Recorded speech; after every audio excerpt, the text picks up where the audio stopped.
for 2 days to ensure that the mercury toxins are safely removed from my body. But it's going to be a little while to heal my mouth and my body afterwards. That's hence another reason for me juice feasting, to be perfectly honest with you, because I didn't want my body to be burdened by having to digest foods, let alone make foods, because I'm the only chef in the house. You know, so, you know, juicing for me is a simplification of life yet again, another simplification. We have a really simple life anyway, but we want it to be even more simple, but using appropriate technology to assist us in living simply. So yeah, so that's where I'm coming from right now. My life is dedicated to raw food. I've finally found where I'm at and where I want to be at for the rest of my life, and I feel so blessed to have found my path finally for 44 years searching of exactly what my role in this incarnation is. It is as a raw food educator and chef, and this is gonna, you know, this is me walking my journey right out in the public eye, and I'm looking forward to the journey's end, sort of at the end of this year. Well, the journey's not going to end at this end of the year, but you know, this next whole 12 months is dedicated to the healing process. And yeah, so it's really personal for me to be able to share this in these videos and in the recipes that we post on Facebook, and I'm soon to be on the website with new programs coming out and stuff like that to help other people get into their own healing journey. So keep tuned in and come along and join us for the ride, as it were. What else is happening? I've got loads of herbal tea stored up in a flask, so I can just go in and have a drink whenever I'm thirsty. And that's got things like reishi mushroom in there, and nettle and horsetail and burdock root. Very cleansing and supportive herbs.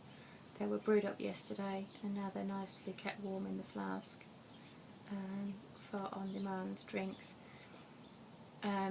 Folks have been sort of asking, how much juice do we need to drink a day? It's anywhere between 6 and 8 pints. That's what we're trying to aim for, because like we say, we're not fasting. You know, fasting is about restriction, feasting is about abundance. So it's as much juice as we can drink a day. You know, you can drink other things on top of that, like water with lemon in it, or a little bit of honey, which is very, very healing, is the honey, and very nutrient rich too. And herbal teas as well. You know, drink as much as you want. You know, this is what we're sort of looking at, is the abundance, but the most important thing to be drinking is the green juice, because this is the alkalizing, this is the nutrient rich, dense food that our body wants to feast on right now for the next 90 days. The first 30 days we can have more fruits in our juices, which is the advice of the Rainer Schecht on juicefeasting.com. But when we get to 30 days, we need to be then switching over to the less sweet fruits that are going to come in and go for the greener, much more greener juices. Less carrot, less beetroot as well. Lower GI, basically, after day 30. There's another thing that I was learning, is not to push the exercise for the first 30 days.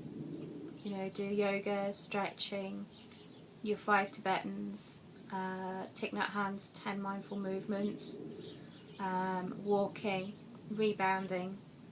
Those are like the really nice exercises that we can do each day to get the body moving. Rebounding is really good. I've got a rebounder that I just need to move into the front garden now, I think.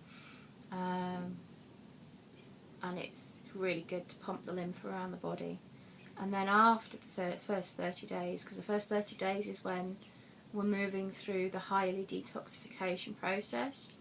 After 30 days we can start to increase it, should we feel that we want to, more maybe weight-based training, if we want to do some light weights and build up like that.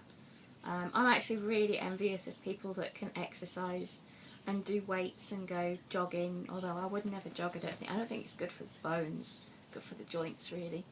But do more of a workout.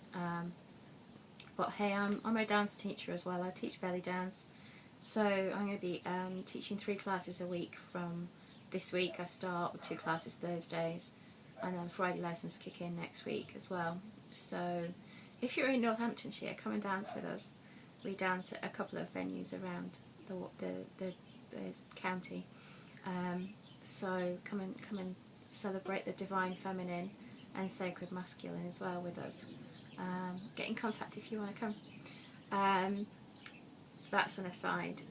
Anyway, I'd like to finish this film by giving you a little tour of our yurt, which also we share with people when they need to come and have some reflective space for themselves, just to be in womb space, because yurts are very, very much divine feminine. Teepees are sacred masculine. You just need to look at the shape of the teepee, okay? And the roundness of the yurt is womb, is mother. And we used to live in a yurt actually. We lived in one for two plus years, and had all our belongings around us. That was a simple life, and we loved it. And hello Anne, I know you'll be watching. I know you live in a very, very simple way too, and I honour and love you for that, and I just love coming up to see you where you are. Yeah, so I'm going to take you around the yurt now. Excuse me while I get the thing. And here we go. So what have we got there? That's the door, which is just a flap. We don't need a solid door on it like we used to when we lived in one. There's Aura. There she is, look. Having a nice little sleep. We've got our wood pile and our wood burner with a lovely fire in it. Sorry if it goes a bit wobbly. And this is our altar over there,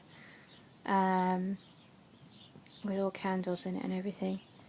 And there we have Mr. Thomas. Oh, where is he? There, Mr. Thomas. Oh, sorry about that. So there's Mr. Thomas looking at the camera, like he's very impressed with the camera, of course. So, and there is the most spectacular view. And with that, I wish you love and joy and juice, and see you tomorrow.